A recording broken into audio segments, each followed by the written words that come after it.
பீகார் மாநிலம் அதன் சிறப்பான வரலாற்று மற்றும் கலாச்சார அடையாளங்களால் கவர்ந்தே கொண்டாடப்படுகிறது. பாட்னா பீகாரின் தலைநகர் இந்த மாநிலத்தின் உயிரணுக்கேற்றை பிரதிபலிக்கும் ஒரு முக்கிய நிலையினாக உள்ளது.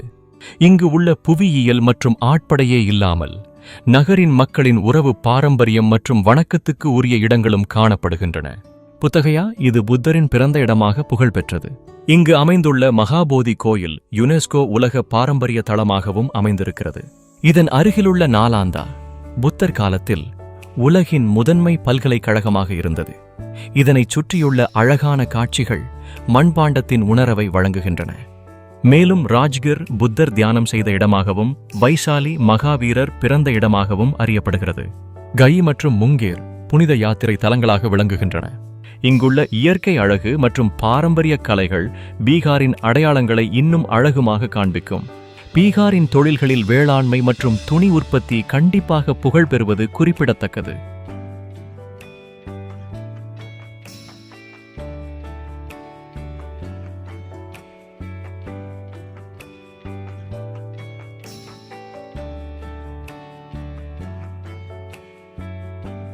இன்னுலவே கயை மற்றும் முங்கேர் புனித யாத்திரையாகும். சமூகத்திற்கும் ஒரு ஆன்மீக சுவாரஸ்யத்திற்கான இடமாகும்.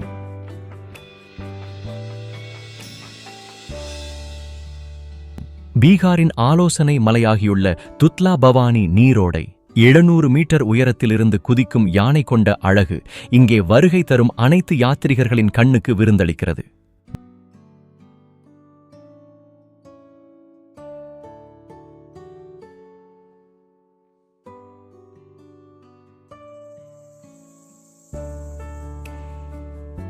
இன்னுலவே கயை மற்றும் முங்கேர் புனித யாத்திரையாகும். சமூகத்திற்கும் ஒரு ஆன்மீக சுவாரஸ்யத்திற்கான இடமாகும்.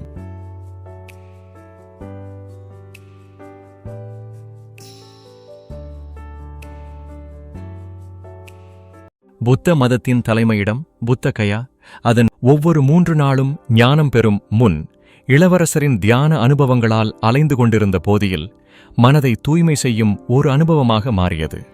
பல்வேறு ஆன்மீக வரலாறுகளை இன்று வரை கொண்டிருக்கும் இந்த இடம் உலகின் பல பௌதிக குழுக்களால் அடிக்கடி பயணிக்கப்படுகிறது.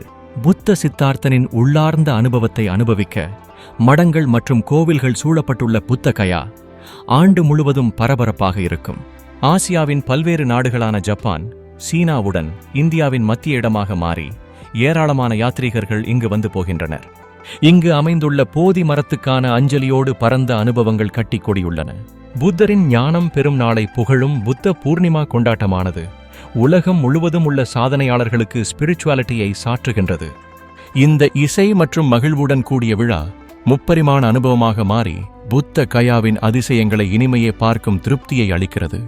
எனவே நீங்கள் புத்த கயாவிற்கு செல்ல திட்டமிட்டால் விழாவின் தலைப்பில் கேட்க விரும்பும் சிந்தனைகளால் செல்வதற்கு பிறகு அந்த ஆன்மீக துணையை உணர்வு செய்யுங்கள். ஜப்பான் மற்றும் சீனா உட்பட பல வெளிநாடுகள் புத்த யாத்ரீகர்களுக்கான கட்டிட வசதிகளில் இந்திய அரசாங்கத்திற்கு உதவியுள்ளன. மடங்கள், கோவில்கள் மற்றும் போதி மரத்தின் சான்றுகளுக்கு அஞ்சலி செலுத்துவதற்காக இந்தியா மற்றும் வெளிநாடுகளில் இருந்து வரும் யாத்ரீகர்களால் ஆண்டு முழுவதும் இந்த இடம் பரபரப்பாக இருக்கும். உலகெங்கிலும் உள்ள பல பௌத்த சமூகங்களால் கட்டப்பட்ட ஏராளமான மடங்கள் மற்றும் கோவில்கள் நிறைந்த புத்த கயா அங்கு வாழும் மக்களுக்கும் ஆன்மீக ஒளியை தெளிக்கிறது. புத்த ஜெயந்தி மற்றும் உலக அமைதிக்கான 3 வார விழாவின் போது புத்த கயா ஆன்மீக ரீதியில் சிறந்து விளங்குகிறது. அப்போது நகரம் உலகின் ஒவ்வொரு பகுதியிலிருந்தும் சுற்றுலா பயணிகளால் நிரம்பி வழிகிறது. நீங்கள் புத்த கயாவிற்கு செல்ல திட்டமிட்டால் அந்த இடத்தின் உண்மையான உணர்வை உள்வாங்குவதற்கு ஏதாவது ஒரு பண்டிகை நாளில் அதை திட்டமிட வேண்டும். கருவளையத்துக்குள் நுழையும் போது பெரிய புத்தர் சிலை மற்றும் திபெத்திய அகதிகள் சந்தை உங்கள் பார்வைக்கு கிடைக்கும். மடாலயம், ஃபல்கு நதி, முச்சலிண்டா ஏரி மற்றும் பிரம்மயோனி கோயில் ஆகியவை உங்கள் பயணத்தில் முக்கிய இடம் கொண்டால் அவற்றின் நினைவுகளை உங்கள் மனதில் அழகாகச் செருகிக் கொள்வீர்கள். இங்கு விஜயமான சம்பவங்கள் மற்றும் ஆன்மீகத்திற்கான முக்கிய காரணங்களும் உண்டு. யுனெஸ்கோவின் உலக பாரம்பரிய தளங்களில் ஒன்றான புத்த கயா நெரஞ்சனா நதியின் அழகான அருகில் அமைந்துள்ளது. பழைய வரலாற்றில் இதற்கு சம்போதி, வஜ்ராசனம் அல்லது மகாபோதி என்றழைக்கப்பட்டது. இந்த மண்ணில் குஷிநகர், லும்பினி மற்றும் சாரநாத் முதலிய முக்கிய பௌத்த தலங்களுக்கு நெருங்கிய உறவு உள்ளது. இதனால் நீங்கள் உலர்கே எள்ளும் புரிதலுடன் புத்த மதத்தை உணரலாம். பீகார் மாநிலம் அதன் சிறப்பான வரலாற்று மற்றும் கலாச்சார அடையாளங்களால் கவர்ந்தே கொண்டாடப்படுகிறது. உறவு பாரம்பரியம் மற்றும் வணக்கத்துக்கு உரிய இடங்களும் காணப்படுகின்றன.